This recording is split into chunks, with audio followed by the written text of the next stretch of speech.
Okay, so it is time for another episode of Batman the Animated Series. Are you guys sick of hearing me say this is one of my favorite episodes? Well, too bad, because there are a lot of episodes coming up that are some of my favorite episodes, and this happens to be one of them. This is I Am the Night. Now, this is another one that doesn't have any of the big comic book villains in it. And I know that's going to disappoint some of you out there. I know a lot of you are just all about those crazy comic book supervillains, but not every episode needs them. I mean, honestly, like a lot of the better episodes that I've watched so far, like Appointment in Crime Alley, It's Never Too Late. A lot of the really good ones have been ones that haven't featured some of the big comic book villains. And I know when I was younger and I saw it was just going to be another gangster episode coming up, I was usually kind of disappointed because I was all about those supervillains myself. But I'd watch the episode and be like, you know what, that was a damn good episode anyway. And this one is no exception.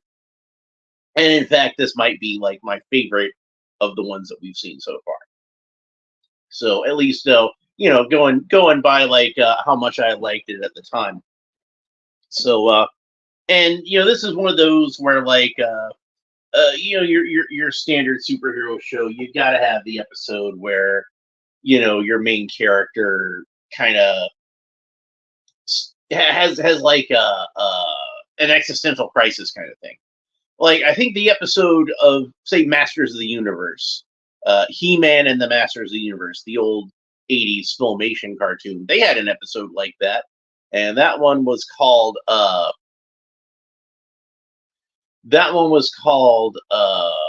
Problem with Power, in which Skeletor fools He-Man into thinking that he's accidentally killed someone,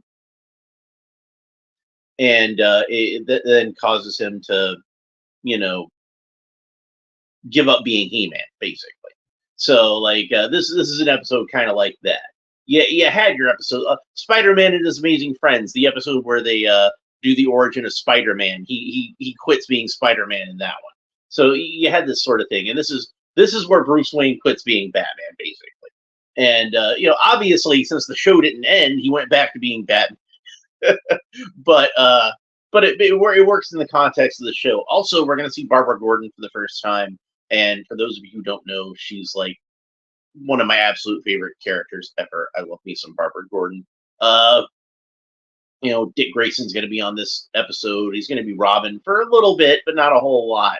And Commissioner Gordon and Bullock and Alfred will all have big parts to play, and I love all of those characters. So why are we wasting time jawing about it right now? I've been talking about this for 3 minutes. We ain't even started it yet. So let's go ahead and do that. But man, this is going to be a good episode. I really love this one. This is one of the ones I've been really looking forward to watching again and talking about. So really excited about this.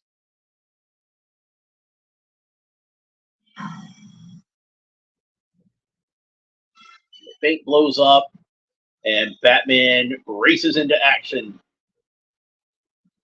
in that big old long Batmobile.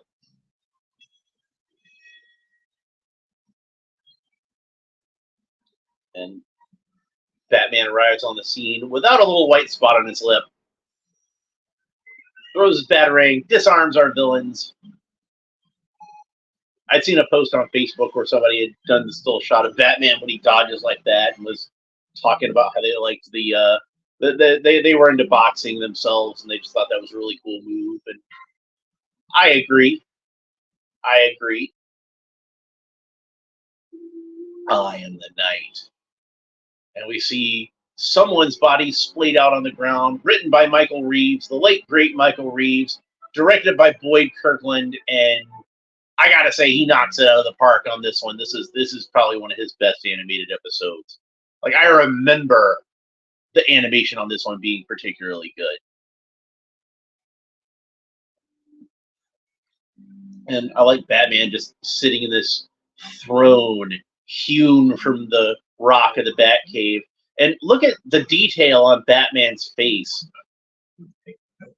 His first line in the episode is, "I'm tired, Alfred." But he's already at the beginning of this episode. He's kind of at his lowest point.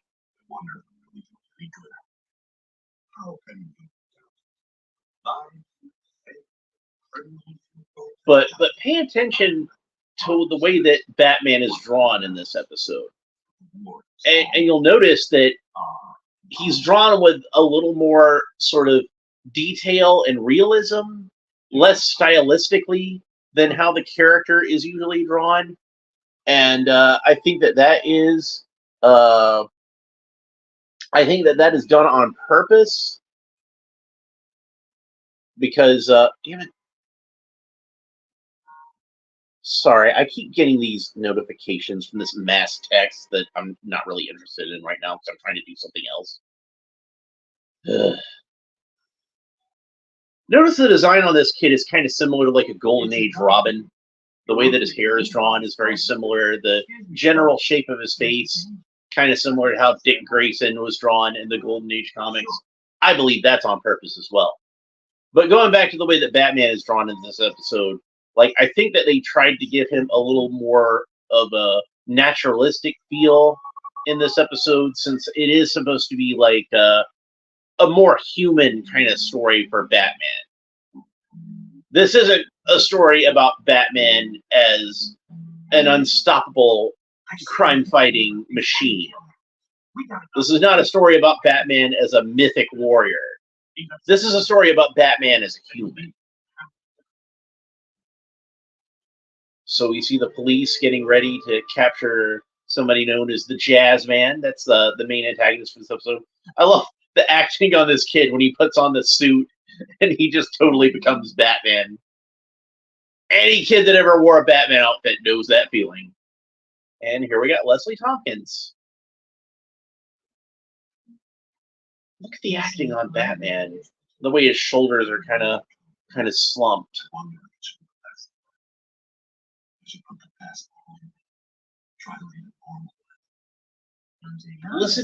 Listen to the vulnerability in his voice here.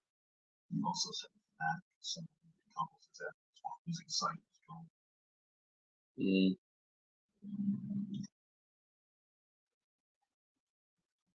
He's got the two roses, which anybody who is familiar with the 1989 Batman movie knows that that's for his parents. And this character's name is Wizard, by the way. I think they're about to mention that.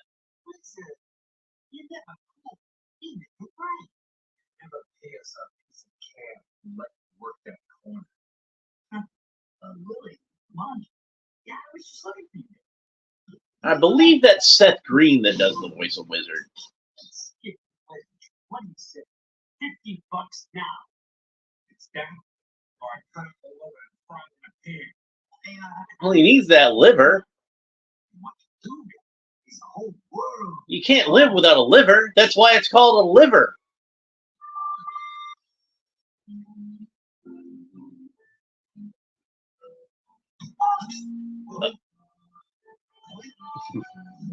Right where he belongs.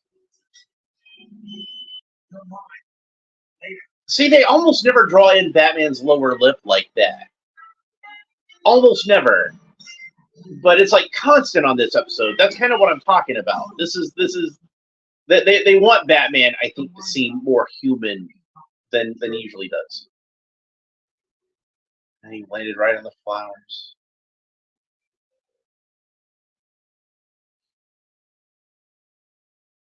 I think there's room in the Mitchell Street mission for one more.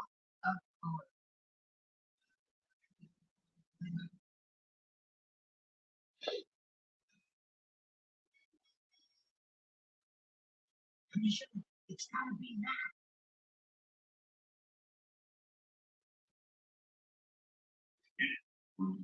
So they've been holding back, waiting for Batman on Commissioner Gordon's orders, but Batman got delayed because he was dealing with that little incident. no crime is too big for Batman, and no crime is too small for Batman either. He's gonna do whatever he can. I mean, it was a petty crime that created Batman.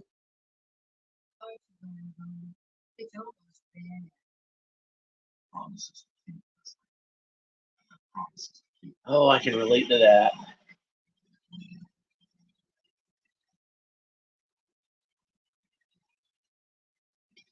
I like the animation on the broken windows there. Shot down the copter. And Batman finally on the scene. The cool action hero shot where he just doesn't care about the explosion behind him. And it's Clint Eastwood. I don't think it's really Clint Eastwood. I think it's somebody else doing the voice, but clearly drawn to look like Clint Eastwood. Clearly the vocal performance is meant to invoke Clint Eastwood. Even the name Jazzman, one of the movies directed by Clint Eastwood was about Charlie Parker. So probably even a reference to that. Maybe I'm reading a little too much into it. I don't know. Another trivia bit is if they had have done Two-Face on the 1966 Batman television series, which they were planning on doing. There was even a script written for it. It got turned into a comic book, if you want to read it. Two-Face would have been played by Clint Eastwood. That was who they wanted to cast in that role.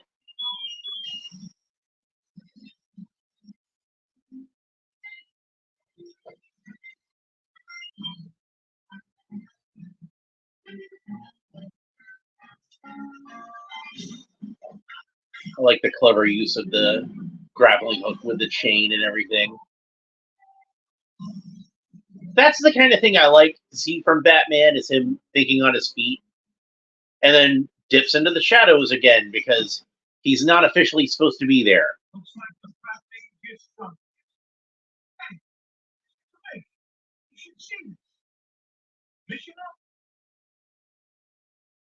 The acting on Bullock's face. And now we know who that was on our title card. It's Jim. Batman is just horrified. I like the design of that ambulance.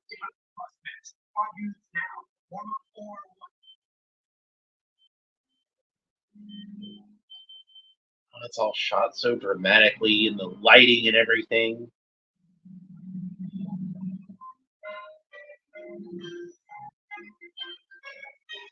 Like, I know he's gonna be okay, but I still get kind of choked up about it just because of like the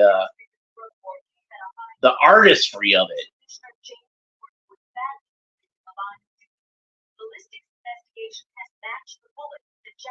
It really conveys a lot of the for a guy who's supposed to be like a more realistic gangster type of villain. He sure does like to do those musical puns, doesn't he? It's funny how sometimes, like, the more realistic and original characters that are created for superhero media can turn out to be some of the most comic booky. I'm looking at you, guitar playing guy in the Thomas Jane Punisher movie.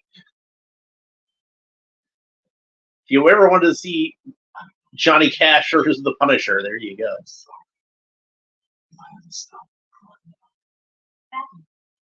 And there she is.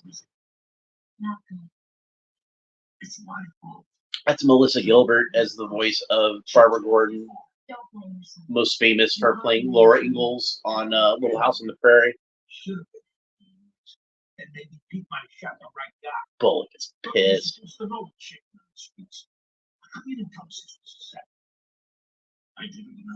It's the way he pushes his hand aside.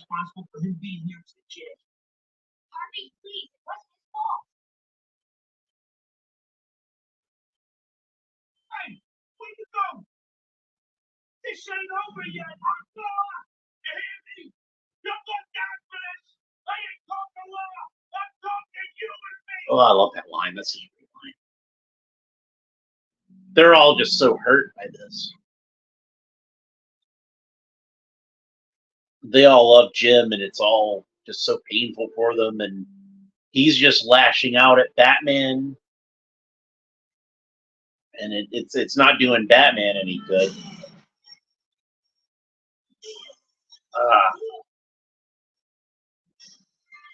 You're just used to seeing Batman just so calm and stoic, and to see him just lash out at everything like that. And the animation is just so good. And Kevin Conroy's acting in this. I've mentioned before how a lot of times when somebody lets out a scream like that, they tend to hold back because they're afraid of like blowing out the microphone or whatever. But he just let loose.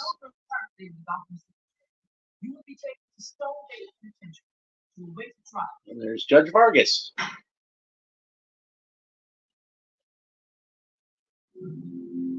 And of course, we recognize Stonegate Penitentiary, built by Harvey Dent. Not a problem, bro. Talk to Southside Eddie. He'll get you out the street and out of Gotham before the ink on your fingers dry. Not yet. First, make sure Gordon's the one-way ticket to Harlem. Not now, Jimmy. It's not lay low. Gordon busted me 6 years ago. With the best score of my life. I went big time. And now I'm gonna have to escape from Alcatraz. So his name's Phil. I've never seen him. Alfred's so worried he actually called in Dick Grayson.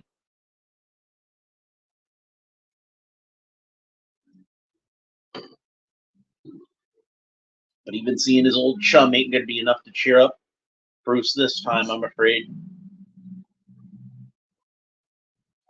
God, the acting on the figure, the animation. And Alfred's already said he's been down there 3 days. He probably has been wearing his outfit the whole time. I let him down. He's afraid. More than Jim Gordon's the same age my father. Now he's having a threat. That's the sort of thing that affects somebody like that.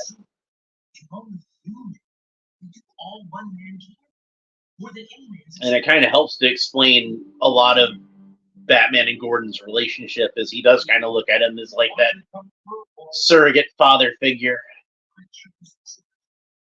I became the knight. The hand and everything. That's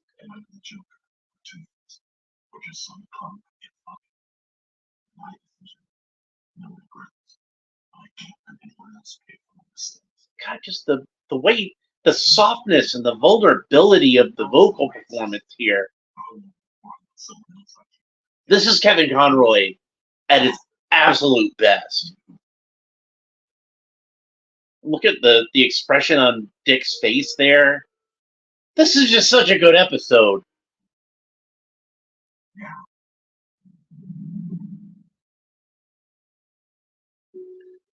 Shirley Walker gives the jazz man a good theme. You know, this could have been just some generic gangster character like we've seen a million times on this show and other shows. They sell t-shirts. I become a shitty, more good than tourist train in the streets. They see all apart now. Maybe not. When you look too long to do this, you'll miss those back. Maybe it's time for Batman to return to the night that's fun. Before anyone else answers. You know, when you have to deal with depression, it's not always like based on any kind of logic or anything like that. Sometimes it just really is the chemicals in your brain just won't let you be happy. It happens. And sometimes you just have to wait it out. like nothing will cheer you up. You just have to. It's like when it rains outside, and you just have to wait for the storm clouds to blow over. So we're kind of seeing the start of the origins of Batgirl here. I think she's not Batgirl yet, but that feeling of helplessness and knowing that this monster is still out there that wants to kill her father, she wants to do something about it. The jazz man broke out of stone. He's gone to ground. So even now they're kind of laying the seeds of her You know what? having her own costume identity. Then I go. You taught me everything I know about crime fighting. I love this. The most important lesson was to never give up. That's what Batman's really all about, is to never give up. In the 1966 movie, there's a line that I like when he's trying to separate the dust. No, Jim. This is mine. Yes! He's back! But Batman's using his molecular dust separator to separate all the dust from the dehydrated members of the United World Security Council. And he's talking on the phone with Commissioner Gordon, and he tells him there's always hope. Corner of Adams and O'Neill. So much stuff happens over there.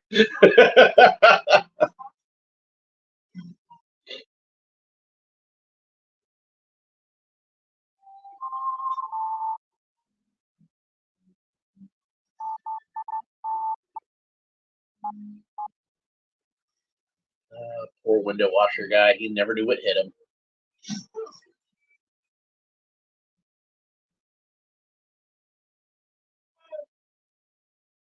I gotta get some coffee, Dad. I'll be right back. She's got a cute little outfit, too.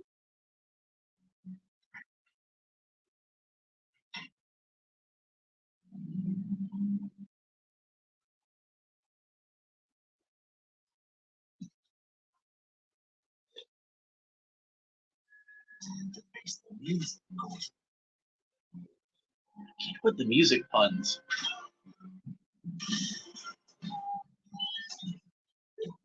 But thankfully, Batman shows up just in time.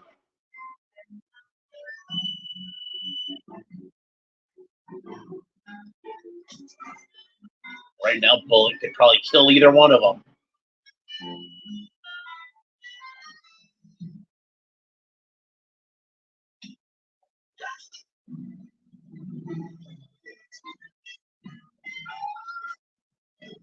Yeah.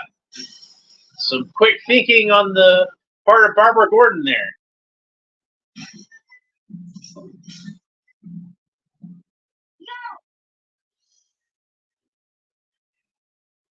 They do a good job with the slow motion here.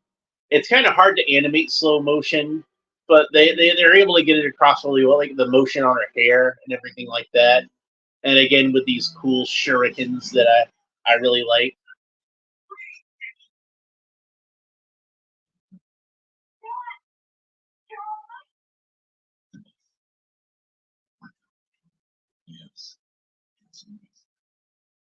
I love this.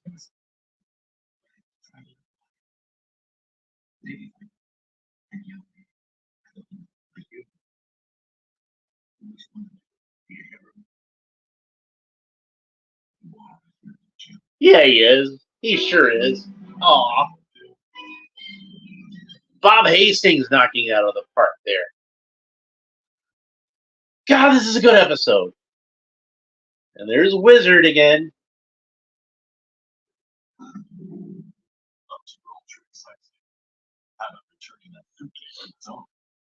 Hey man, I am. You know, I was kind of hoping I've been to places like where you went to before. Heard the rat, wasn't impressed. But this time it made sense. And it was great to hear. So I'm heading back. I guess I can't go to saved my life. I bet you could tell. Look, I'm gonna miss my boss. I'll see you around. And I bet you hear this all the time. The smile on Batman's face goes to the top of the not Chrysler building. Oh, that's a good shot there. Looks over his city. Just that little subtle smile. It's like lets us know he's going to be okay. So we'll get to the voice cast in a second, but we all struggle with things sometimes in our real life, and even somebody like Batman, maybe especially somebody like Batman. If you've got something like that you're going through, sometimes you just need time to work through it. And we had a Batman at the beginning of this show who things were weighing heavily upon him, and he didn't really think he was doing any good. And he went through some of the worst stuff you can imagine him going through with his surrogate father figure almost seemingly on his deathbed, and just kind of the world came around him and gave him that validation that I think he needed. And at the end of the story, we see a Batman who's kind of reborn in a way, and he's reinvigorated and ready to continue this fight.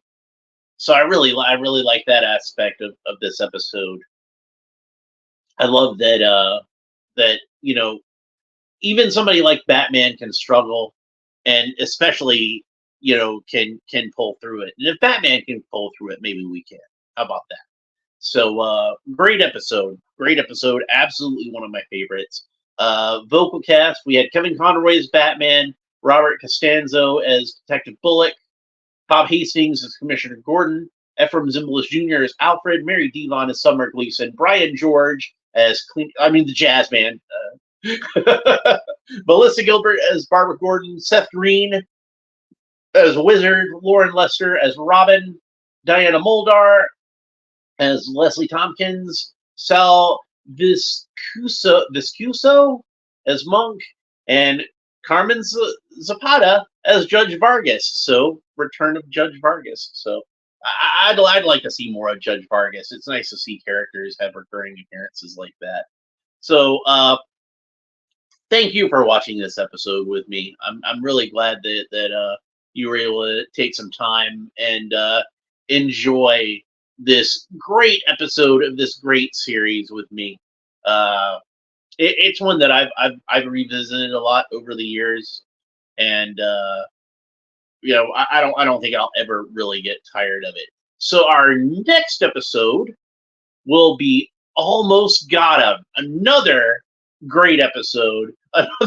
Another episode where I'm like, this is one of my favorite episodes. So that's two of my favorite episodes in a row. I think if we added up my favorite episodes, it'd probably be something like 2/3 of the entire show. It's just that great of a series. So yeah, I Am the Night, then Almost Got Him, then Moon of the Wolf. That's the werewolf episode I keep talking about with Professor Milo. Terror in the Sky. We'll have Man Bat. Christmas with the Joker, which is Christmas with the Joker. Heart of Steel, part 1 and 2. That's relevant to this episode because Barbara Gordon, If You're So Smart, Why Aren't You Rich, will be the debut of the Riddler, who's taken a while to get to. It's like I just kept. I remember when I was watching the show for the first time, being like, "When's the Riddler going to show up? Where's the Riddler?" Joker's Wild is another Joker episode. His Silicon Soul is the third part of the Hard Act trilogy. Heart of Steel Part 1 and 2, and then his Silicon Soul is kind of the denouement to it. Off Balance, in which he fights Green Arrow's enemy, Count Vertigo, and also is the introduction of Talia. What is Reality is the return of the Riddler, the Laughing Fish with the Joker, another Joker episode with Harley and Ivy, but it's more of a Harley episode than a Joker episode. The Mechanic, which I believe was one of the influences for the Christopher Nolan version of Lucius Fox. The Man Who Killed Batman, another Joker episode. one of the best episodes of the show. Also, another favorite of mine, Zatanna, which features Zatanna. Robin's Reckoning, Part 1 and 2. That'll be the origin of Robin. Birds of a Feather, probably the best Penguin episode. Blind as a Bat, another Penguin episode, probably not quite as good as Birds of a Feather, but still pretty good. Day of the Samurai, finally the return of Kyodai Ken. You know I'm looking forward to that because I love that character. See No Evil with the Invisible Man. That last Invisible Man movie that came out, I think, just kind of ripped off this version of the character. Demon's Quest Part 1 and 2 with the introduction of Ra's al Ghul. We have Read My Lips with the ventriloquist, who was a fairly new villain in the comics at the time.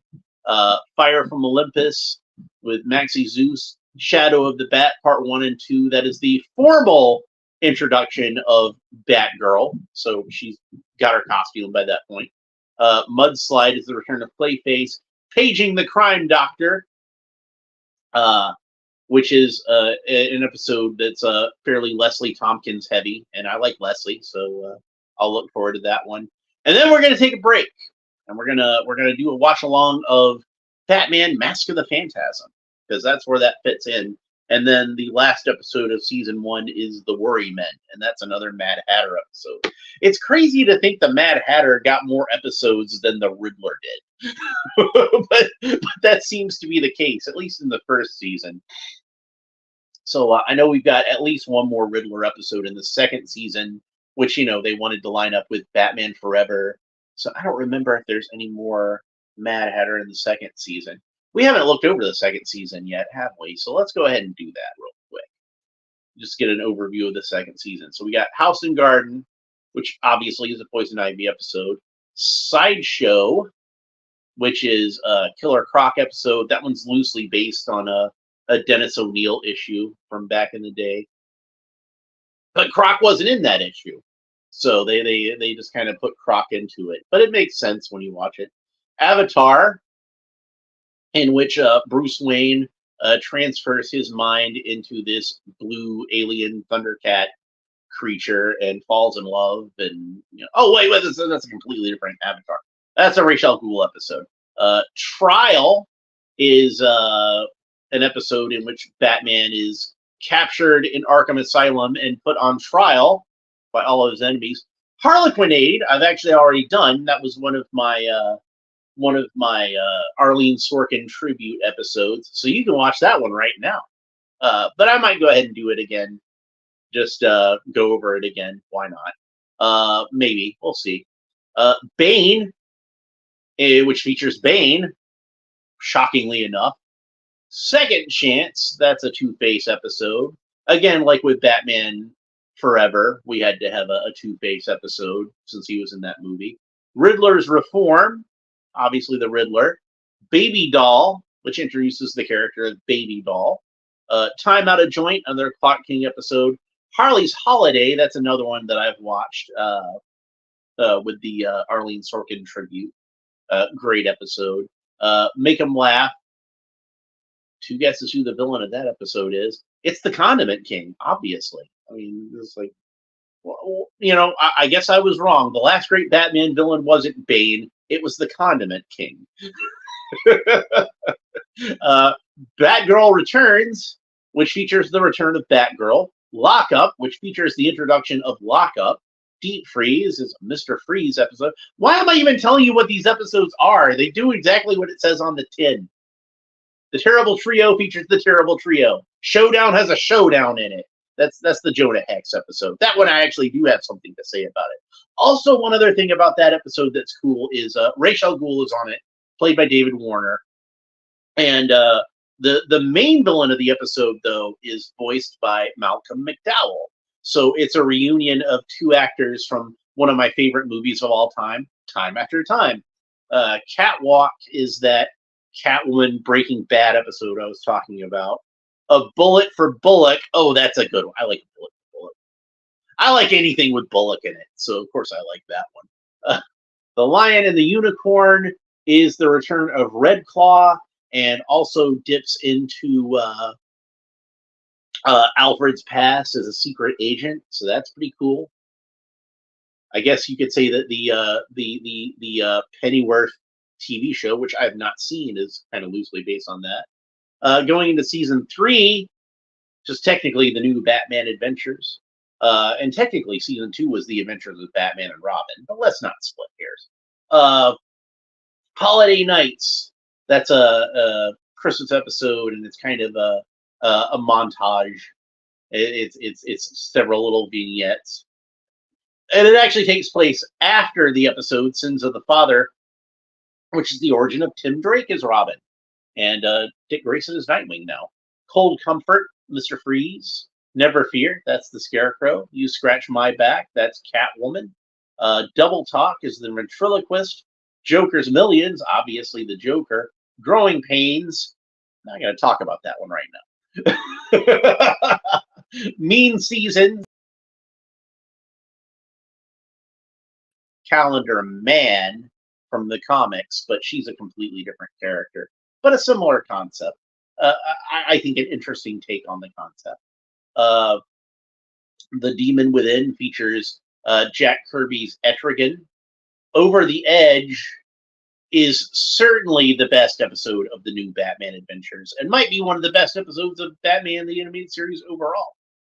Torch Song features Firefly, a villain they would not allow on the Fox network because they didn't want to have any fire, but Kids WB had no such compunctions. Love is a Croc features Baby Doll and obviously Killer Croc. The Ultimate Thrill, that one was Roxy Rocket. Cult of the Cat is another Catwoman episode and features kind of a loose adaptation of the character of Catman, but very different from how he was in the comic book. Critters is the infamous Farmer Brown episode. Less said about that one right now, the better. We'll get to that later. Animal Act delves kind of into Dick Grayson's past a little bit and is the return of the Mad Hatter. Oh, spoilers, sorry. Old Wounds is the origin of Nightwing, how Dick Grayson goes from Robin to Nightwing. Legends of the Dark Knight is another vignette episode. We'll definitely have a lot to talk about with that one. Girls' Night Out is a crossover with Superman the Animated Series and guest stars Supergirl. Chemistry is a Poison Ivy episode, and they just put her right in the thumbnail. Judgment Day is a Harvey Dent-centric episode. We'll talk more about that later. Beware the Creeper introduces the Creeper into Batman the Animated Series. And then the final episode is Mad Love, and that's a good one to go out on, isn't it? So yeah, that gives us a little overview of everything we've got coming up as far as Batman goes. But yeah, the next episode is going to be Almost Got Him, and I implore you not to miss this episode. It's a really special one. It's a vignette episode, like I was talking about, where all the villains talk about like the time they got closest to finally getting rid of Batman, and that's some good stuff. So we got Joker, we got Two-Face, we got Penguin, we got Poison Ivy, and they're all telling their stories of various death traps they've had Batman in, and it's some good stuff. We also get a little bit of Catwoman and a little bit of Harley Quinn, and is Killer Croc in this episode? Is he? Huh. I guess we'll see. So that's an episode that's had its own merchandise. That's what a big deal this episode is. They actually have like an Almost Got Him card game. So not just a Batman the Animated Series card game. It's based specifically on this episode, and it's a good one. So let's look forward to that. That'll be tomorrow. So if you don't want to miss it, make sure that you hit the like and subscribe button and hit the little bell, and that'll warn you anytime I go online. And we'll watch that one tomorrow, and I'm really looking forward to it. So thanks for watching. Thanks for taking this time to watch the episode with me, and we will talk to you next time. Bye.